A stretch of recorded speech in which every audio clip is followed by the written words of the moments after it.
रामायण कथा पाठ 22।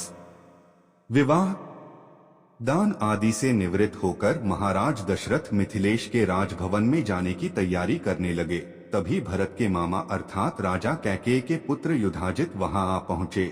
अभिवादन तथा कुशल समाचार जानने की औपचारिकता के पश्चात उन्होंने कैकेयी नरेश का संदेश देते हुए कहा, महाराज, हमारे पिताजी को भरत को देखने की उत्कट इच्छा हो रही है।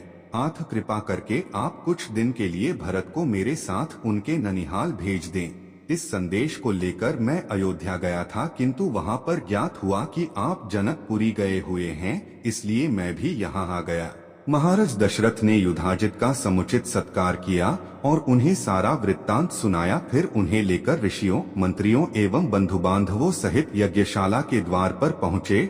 थोड़ी देर बाद नाना प्रकार के आभूषणों को धारण किए हुए रामचंद्र अपने भाइयों भरत, लक्ष्मण और शत्रुघ्न के साथ उनके पास आकर खड़े हो गए। गुरु वशिष्ठ ने जनक के पास जाकर कहा, हे विदेहराज, महाराज दशरथ अपने पुत्रों के साथ अंदर आने की अनुमति चाहते हैं। इस पर महाराज जनक बोले, हे महर्षि, इस प्रकार अनुमति मांगकर वे मुझे क्यों लज्जित कर रहे हैं? वे अयोध्या के ही नहीं मिथिलापुरी के भी स्वामी हैं और मैं तो उनका अकिंचन दास हूँ। क्या कभी स्वामी अपने सेवक से आज्ञा मांगता है? उनसे कहिए चारों कन्याएं विवाह वेदी पर प्रतीक्षारत हैं। वे निःसंकोच अंदर पधारने का कष्ट करें। शुभ लग्न का समय भी हो रहा है। मैं स्वयं चलकर उन्हें सादर ले आता हूँ। इतना कहकर वे महाराज दशरथ के पास पहुँचे और उन सबको यज्ञ स्थल में ले आए। सबको यथोचित आसन देकर जनक ने उनकी पूजा की। फिर वशिष्ठ जी से बोले, हे ब्रह्मर्षि, आप इन ऋषि मुनियों के साथ विवाह कार्य संपन्न कराइए। आपसे अधिक योग्य पुरोहित और कौन हो सकता है? गुरु वशिष्ठ, महर्षि विश्वामित्र और मिथिला के राजपुरोहित शतानंद विवाह कार्य संपन्न कराने लगे। सबसे पहले वैदिक विधि के अनुसार विवाह के लिए वेदी का निर्माण कराया गया। फिर अनेक प्रकार के सुगंधयुक्त फूलों से उसे सजाया गया। कुछ दूरी पर चारों ओर गमले सजाए गए, जिनमें चित्त को प्रसन्न करने वाली सुगंधित रंग बिरंगे फूल लगे हुए थे। वेदी के निकट कई स्थानों पर स्वर्ण पात्रों में धूप, केशर, नैवेद्य, अक्षत, घी, दही, शहद आदि सामग्री रखी हुई थी। यज्ञ संपन्न कराने वाले महानुभावों के लिए कुश के आसन बिछा दिया गए। गुरु वशिष्ठ एवं अन्य महर्षियों ने वेद मंत्रों का उच्चारण करते हुए हवन कुंड में अग्नि प्रज्वलित की।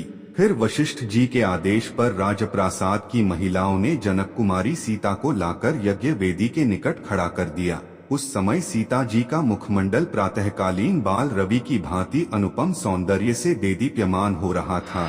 नख से शिख तक वे बहुमूल्य रत्नष्टित आभूषणों से सजी हुई थीं। संक्षेप में कहा जाए तो उस समय सीता की छवि को देखकर करोड़ रतियों का संयुक्त रूप भी नगण्य प्रतीत होता था। सीता इन सब बातों से अनजान दृष्टि झुकाए एकटक पृथ्वी को निहार रही थीं।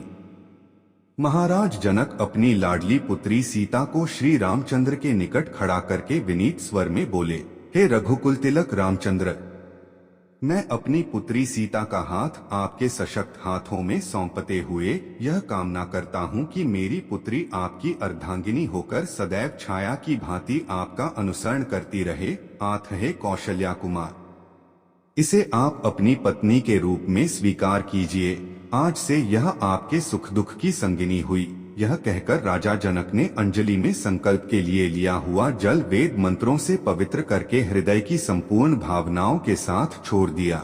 महिलाएं मंगलगान करने लगीं।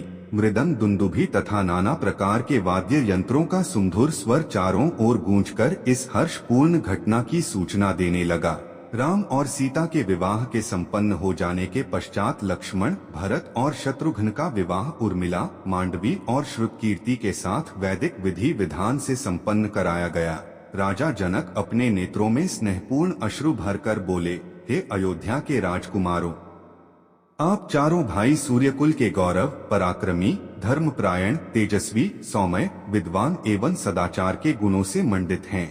जनकपुरी के इस राजकुल की हार्दिक कामना है कि उसकी ये चारों कन्याएं गुण, कर्म, स्वभाव से आपके अनुकूल बनकर सब प्रकार से आपकी सुयोग्य अर्धांगिनियां सिद्ध हों। इसके पश्चात वशिष्ठ जी की आज्ञा से चारों राजकुमारों ने अपने अपनी नवविवाहित पत्नियों के साथ अग्नि की प्रदक्षिणा की। विवाह संपन्न होने के पश्चात महाराज दशरथ समस्त मंत्रियों, ऋषिमुनियों और सपत्नीक राजकुमारों के साथ अपने ठहरने के स्थान पर चले गए।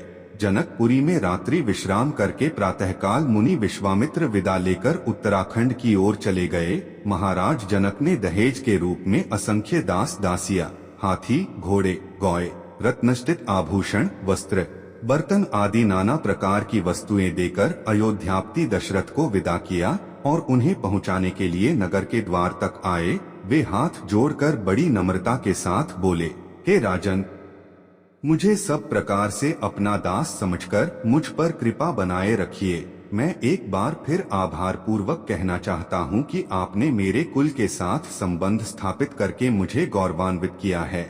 मेरी कन्याएं आपकी आज्ञाकारिणी एवं दोनों कुलों का गौरव बढ़ाने वाली हों, यही मेरी मनोकामना है।